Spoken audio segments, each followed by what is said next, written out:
In continuation with inverse trigonometry function, today we are going to learn few derivations. Let us look at this expression. Sine inverse of x is equal to y. Can I write x will be equal to sine of y? Are you connecting this? How it is f inverse of a is equal to b, then we write it is f of b is equal to a. The same way. So I am just keeping x over here and sine. The value of y I am bringing from this expression. What is y over here? It is nothing but sine inverse of x. So the first remark, sine of sine inverse of x will be equal to x. Similarly, you can have tan of tan inverse of x is also, cot of cot inverse of x also, and sec of sec inverse of y. That is also. Okay, all such remarks will be on the same line. Okay, just we'll see how those remarks can be noted at once. So the remarks will be recorded like this. Sine of sine inverse of x is x. Cos of cos inverse of x will be x. But this all things, all trigonometry ratios will be in their respective domain. Respective domain means what we have seen in a previous discussion. You should know the domain for that functions, domain for that inverse trigonometry function. There only it will be correct. Okay. Now, some different approach I am just sharing with you. This means from here you can get this kind of the result. Sine of sine inverse of x is x. Cos of cos inverse of x will be x. Tan of tan inverse of x will be x. Sec of sec inverse. So you can continue like this. Tan of tan inverse of x will be x. Sec of sec inverse of x will be equal to x, and so on. Now the next one more point I am just sharing with you. Look here. Then what will happen with the sine inverse of sine x? Suppose you are asking me. Now presently what happens? Sine of sine inverse of x is x. So what happens with the sine inverse of sine x? So let us consider sine x is equal to y. What is the value of x? X will be nothing but sine inverse of y. Following? So this x I am keeping as it is. Sine inverse also I am keeping as it is. The y value I am picking from here. So I am getting sine x. So sine inverse of sine x is also x. Sine inverse of sine x is also x. Similarly, tan inverse of tan x, x. What will be the cot inverse of cot x? It will be also x. So all such remarks will be, but these all things are true in their respective domain. So one fact we have learned: sine inverse of sine x is also x. Keep this remark in mind. Cos of cos inverse of x is also x. Or in other way, sine inverse of sine x is also x. Cos inverse of cos x is also x. Now let us look at this remark. Sine inverse of x is equal to y. X will be equal to, I am writing sine of y. Okay. 1 by x I am writing, so it will be nothing but cosec of y. Are you connecting? Now looking at this, suppose I am asking what is y, then what you will get, it is nothing but cosec inverse of 1 by x. Cosec inverse of 1 by x. So this is one of the remark. Y is equal to cosec inverse of 1 by x. This is another remark. Sine inverse is x will be equal to y. So in both the cases y will be common. So if you compare this y with y, sine inverse of x is nothing but cosec inverse of 1 by x. Look here, few remarks I am sharing with you. Sine inverse of x is nothing but cosec inverse of 1 by x. Cos inverse x will be nothing but sec inverse of 1 by x. Tan inverse can be written as cot inverse of 1 by x. Cosec inverse can be written as x into cosec inverse of x. So this is another type of the remark which also you can utilize in solving the problem. For example, suppose I am asking what is sine inverse of half? It will be cosec inverse of 2. Cosec inverse of 2. Okay. Sometimes may possible you have to talk about negative values. For example, suppose someone is asking what is sine inverse of minus x. How I am explaining this part? minus x is nothing but I am just considering this part is say y. Can I write like this? X can be written as minus sine of y. Can also be written as sine of minus y. Therefore, sine inverse of x will be equal to minus y. Now, connect these two remarks. Sine inverse of x, better way, one more step I will write, y will be equal to minus sine inverse of x. Now look at this remark. Here y will be equal to sine inverse of minus x. Here y will be equal to minus sine inverse x. So if you compare these two y, the left hand side must be same. Therefore, sine inverse of minus x is equal to minus sine inverse of x.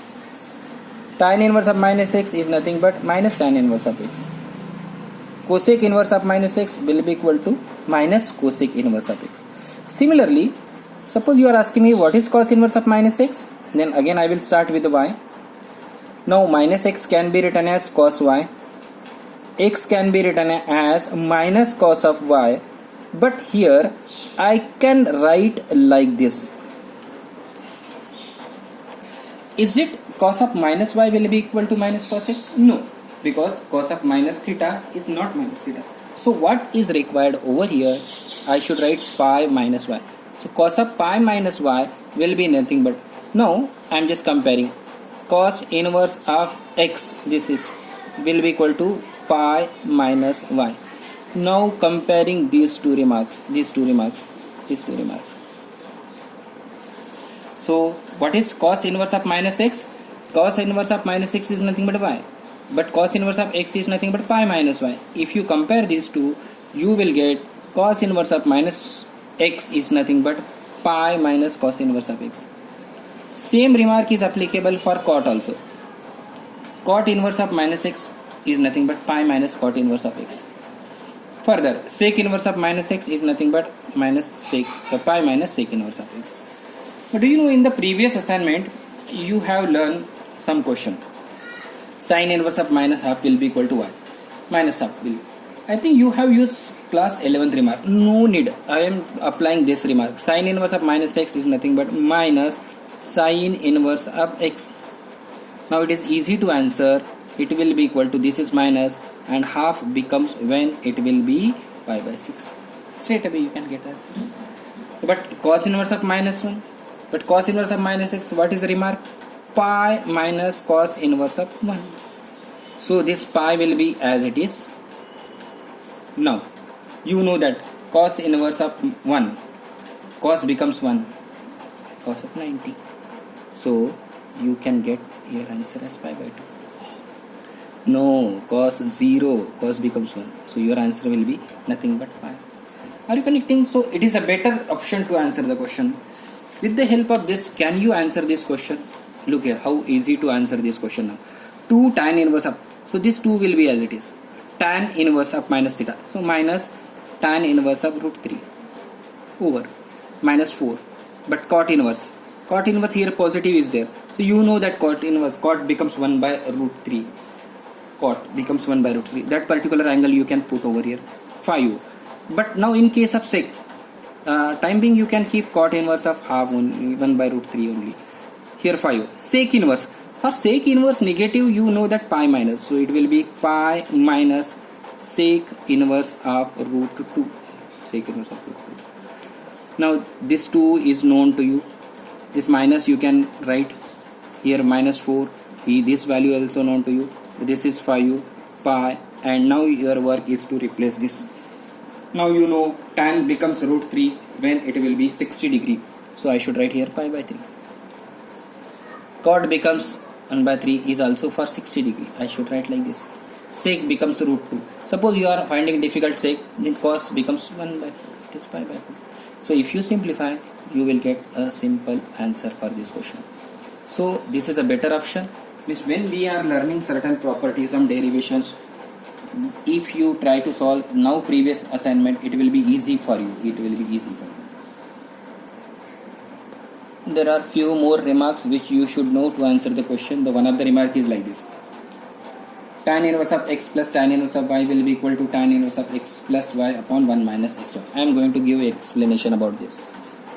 Here there are two variables are there, so I will write tan inverse of x is equal to a and tan inverse of y will be nothing but b, so that x is nothing but tan of a and y will be nothing but tan of b. So I am starting with the remark tan of a plus b. You know that it is tan a plus tan b upon 1 minus tan a tan b. We all are aware of this. What is tan a means x. So I should write here x plus y upon 1 minus xy. Further, a plus b, suppose I am asking you, so you will tell me it is nothing but tan inverse of x plus y upon 1 minus xy. What is the value of a? A is known to you. A is nothing but tan inverse of x plus b is also known to you. It will be nothing but tan inverse of y. So it will be nothing but tan inverse of x plus y upon 1 minus xy. Suppose someone is asking about what is tan inverse of x minus tan inverse. So what will happen? Minus will go here and this becomes plus. This part will be same, this part will be same. Where the changes will be there? Tan of a plus b, instead of that you write a minus b and apply this, you will get the required result. So this is one of the remark. You can write both the remarks like this. Tan inverse of x plus minus tan inverse of y will be equal to tan inverse of plus minus y upon minus. Similarly, these are the other remarks. Generally CBC is talking about this kind of the remarks, but still if you are reading something more, so you should know sin inverse of x plus sin inverse of y can be written as sin inverse x root under 1 minus y square plus minus y into root under 1 minus x square. Similarly, cos inverse of x plus cos inverse of y will be nothing but cos inverse xy. Here the change is there, plus minus, here minus plus 1 minus x square root under, and here also 1 minus y square. Suppose going further, so these remarks are very useful. Now one more set of remarks one should know. Question arises, what is sin inverse of x plus cos inverse of x? So I can write, let us say sin inverse of x is equal to y. Therefore x will be nothing but sin y. Is it okay? So I am just keeping x over here. It will be cos of 90 minus y. Do you agree? Can also be written as what? Cos inverse of x is equal to pi by 2 minus y. Now this y is known to you. What is the value of y? Over here sin inverse of x. So cos inverse of x will be equal to pi by 2 minus sin inverse of x. This sin inverse of x you are shifted on the left hand side, so you will get this kind of the remark. Therefore sin inverse of x plus cos inverse of x is always pi by 2. Similarly, tan inverse of x plus cot inverse of x is also pi by 2. Sec inverse of x plus cosec inverse of x is also pi by 2. So you should be comfortable with this all remarks. That will help you to answer the questions. So be comfortably learn this concept, and then we'll talk about further things in the next discussion.